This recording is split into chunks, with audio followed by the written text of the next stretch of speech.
গেল দূরে, সেটার জন্য ভবিষ্যতে তাদেরকে অনেক দূর মানে ভুগতে হবে।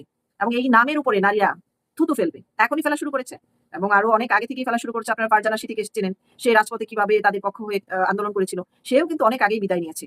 দর্শক বন্ধুরা, আপনারা দেখেছেন হাসনাতের বক্তব্য যে আমরা সেভেন সিস্টার খেয়ে ফেলবো, আলাদা করে ফেলবো, ভারত থেকে সবকিছু আলাদা করে দেবো, চিকেন নেক কেড়ে নেব। এই যে মানে অশালীন ভাবে অসভ্যের মতো হুঙ্কার দিয়েছে, যেগুলোকে আসলে আমরা প্রতিবাদের ভাষা হিসেবে দেখছি না, এগুলো হচ্ছে মানে দুর্ধর্ষ ডাকাতের মতো কথাবার্তা। তো তার এই বক্তব্যের খুব বেশি সময় লাগেনি তার উপরে, তাদের এনসিপি দলের উপরে এই আরোপ হওয়া, মানে গজব নাজিল হওয়া বলতে পারে। আজকে তাদের দল থেকে এই সেভেন সিস্টার হারিয়ে যাচ্ছে। প্রতিদিন যে নারী কর্মী নারী নেত্রীগুলা ছিল, আজকে ৩-৪ দিন ধরে প্রতিদিনই দেখছি ২-১ জন করে পদত্যাগ করছে। এমন করে ৭ জন পদত্যাগ করে ফেলেছে। এর মধ্যে উল্লেখযোগ্য হচ্ছে এনসিপির তাসনিম জারা, ইংলিশে কথা বলার জন্য খুব পটু এবং যৌন চিকিৎসক হিসেবে সবার কাছে খুব সুপরিচিত একটি অনলাইন ডাক্তার বা অনলাইন মোটিভেশন দিতেন উনি, ডাক্তার কিনা জানি না। এবং আরেকজন হচ্ছে যুগ্ম আহ্বায়ক তাজনুভা জাবিন, যার নাম আগে বেশি একটা শুনিনি, তো এই জন্য স্লিপ অফ টাং আটকে যাচ্ছে। আরেকজন হচ্ছে নির্বাচন থেকে সরে দাঁড়ালেন এনসিপির আরেক নেত্রী, নাম জানি না, ছবিটা দেখে নিন। অনেকে বলছে ওর তো মেম্বার হওয়ার যোগ্যতা নেই। এনসিপির সব কার্যক্রম থেকে সরে দাঁড়ালেন নুসরাত তাবাসসুম। তাকে আপনারা সবাই চিনেন, শুরু থেকেই দেখেছেন আল কায়দার পতাকা লাগিয়ে সে রাজনীতির মাঠে সক্রিয় ছিল। এবং একজন পুরুষ তালিকা থেকে বের হয়ে গেছেন। এনসিপির দীর্ঘ তালিকা এখন ছোট হওয়া শুরু হয়েছে, সেটা আরেকজন পুরুষ নেতা।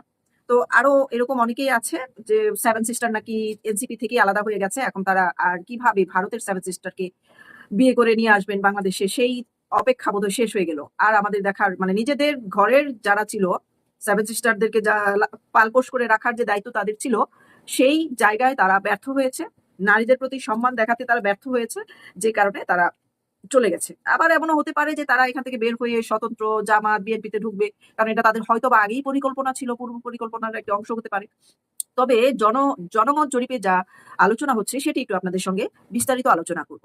এই যেমন ধরেন নারীদের জন্য এনসিপি এখন ভয়ঙ্কর ভাবে অনিরাপদ একটি স্থান এবং অনিরাপদ একটি দলের নাম।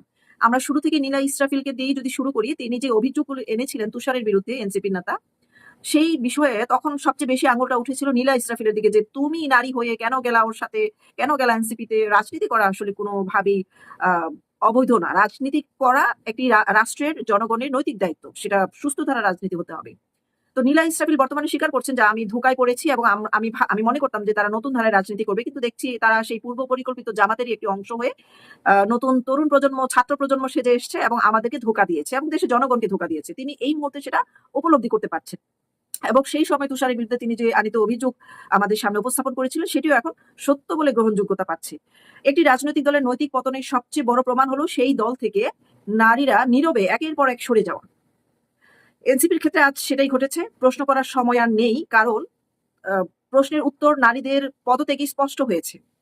এনসিপি যখন আর আদর্শের দল নয়, এটি ক্ষমতার আড়ালে গড়ে ওঠা অনিরাপদ পুরুষতান্ত্রিক বলয়ের একটি নাম, যেখানে নারীদের সম্মান নয়, নীরবতাই চাওয়া হয়। মানে নারীরা নীরব থাকুক, নারীরা কোনো তাদের বিষয়ে আঙুল না তুলুক, তাদের দুর্নীতি নিয়ে কথা না বলুক, তাদের অনৈতিকতা নিয়ে কথা না বলুক, এবং রাজনৈতিক অসুস্থ যে চর্চা সেটি নিয়ে যেন নারী নেত্রীরা কথা বলতে না পারে, সেই জন্য তাদের গলা টিপে ধরা হয়, যার কারণে তারা নীরব প্রতিবাদ জানিয়ে সেখান থেকে বিদায় ঘোষণা করেছে। তারপরে রাজনীতির যে ছাত্রছায়ায় নারীদের উপর একটি মানসিক চাপ, অসম্মান, ভয়ভীতি সংস্কৃতি তৈরি করা হয়েছে। আমরা কিন্তু নুসরাত যে মেয়েটি প্রথম থেকে আমরা দেখেছি, সে কিন্তু টকশোতে বসে বলেছে আমাদেরকে সেভাবে সম্মান করা হয় না এবং আমাদের সাথে একটু অন্যরকম করে আমাদের উপর চাপ প্রয়োগ করা হয়, যে কারণে আমরা সরিয়ে দাঁড়িয়েছি। এটা কিন্তু প্রমাণ আছে মিডিয়াতে। তো সামাজিক হুমকি, এই বাস্তবতায় নারীরা মুখ খুলতে পারছে না। আপনারা দেখেছেন টঙ্গী থেকে সুরভিকেও এরেস্ট করা হয়েছে। এটা জামাতের এনসিপি লোকেরাই কিন্তু তাকে এরেস্ট করিয়েছে। তার নামে 50 কোটি টাকার চাঁদাবাজি, এটা সেটা বলছে। আর সত্যিকার অর্থে ওই মেয়েকে 50 টাকা চাঁদাও কেউ দিবে না। শুধুমাত্র সে একটু চাপাবাজি করতে পারতো, এটাই তার একটা ক্রেডিট। এর বাইরে তার কোনো যোগ্যতা নেই, ব্যক্তিত্ব নেই। তাকেও কিন্তু ফাঁসানো হয়েছে।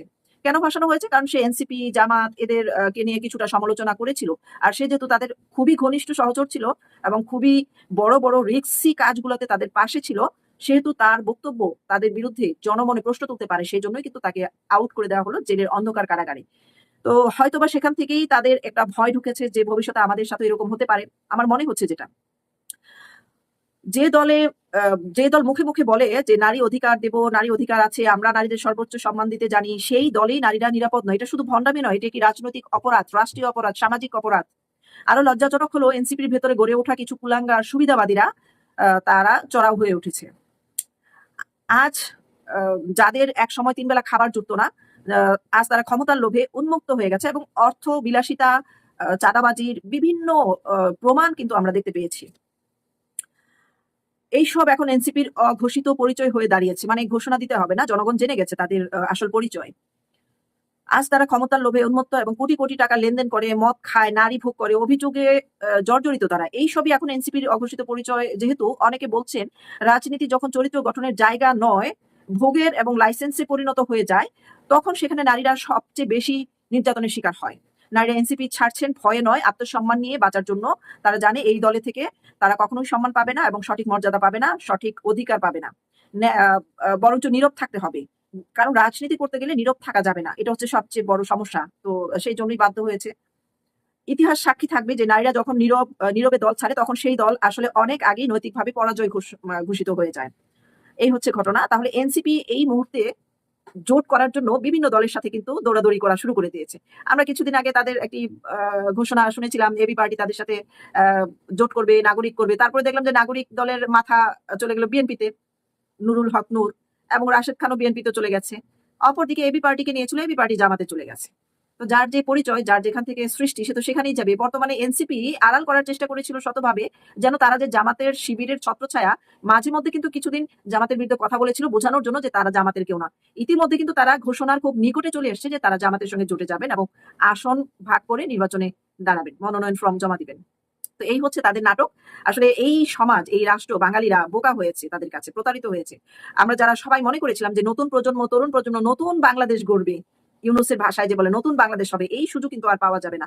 সত্যিকার অর্থে জামা শিবির যে ছদ্মবেশে, বোরখার আড়ালে, মানে অদৃশ্য একটা পোশাক পরে এসেছিল এনসিপির, এই দলের এনসিপির নামই এখন বিলীন হয়ে গেছে। কিছুদিন পরে এনসিপির উপরে এখন যে সেভেন সেভেন সিস্টার, তাদের বোন, মানে তথাকথিত বোনগুলো আলাদা হয়ে গেল, তাদের থেকে সরে গেল দূরে, সেটার জন্য ভবিষ্যতে তাদেরকে অনেক দূর আহ, মানে ভুগতে হবে। এবং এই নামের উপরে নারীরা থুতু ফেলবে, এখনই ফেলা শুরু করেছে এবং আরো অনেক আগে থেকেই ফেলা শুরু করছে। আপনারা ফারজানা সিদ্দিকীকে চেনেন, সে রাজপথে কিভাবে তাদের পক্ষ হয়ে আন্দোলন করেছিল, সেও কিন্তু অনেক আগেই বিদায় নিয়েছে। আরেকজনের যে দাঁত উঁচু করা একটা মেয়ে আছে, সে খুব ভালো কথা বলতো, তাকেও কিন্তু নীরবে চলে যেতে হয়েছে এই দল ছেড়ে। এবং সে বর্তমানে দেশ ছেড়ে চলে যাওয়ার পরিকল্পনা করছে, সেই দেশে থাকবে না। কারণ সে তার নিজের জীবনের নিরাপত্তা ঝুঁকিতে আছে। তাদের নিজের দলের কাছে নিরাপত্তা নেই, ইউনূস সাহেব নিরাপত্তা দিচ্ছে না। তাহলে কোন কারণে তারা এই দেশে থাকবে, কোন ভরসা থাকবে? আর তারা যে দেশটাকে বিদেশি একটি সংস্থার হাতে তুলে দিয়েছে, এবং সেটা আমরা যে বুঝতে পেরেছি জনগণ, সেটা বোঝার কারণে তারা যে জনগণের রোষানলের শিকার হবে এবং হচ্ছে, এইটা বোঝার কারণে নির্বাচন না করে আইএলটিএস করতেছি বলে দেশের বাইরে চলে যাব বলছে। তার নামটা আসলে আমার এই মুহূর্তে মনে পড়ছে না, আপনার ছবিটা দেখেই চিনতে পারবে, সে অনেক পরিচিত। তো এই হচ্ছে ঘটনা। তো তারা জনগণকে বোকা বানিয়ে কেন পরিচয় প্রকাশ করলো যে আমরা জামাতেরই লোক, আর যাই হোক আমরা এখানেই থাকবো, এখানকারই ছানাপোনা, কেন ছাত্র শাস্তে আসতি? এখন তো আরো বেশি ঘৃণার শিকার হয়ে গেলি জনগণের কাছে। ছি।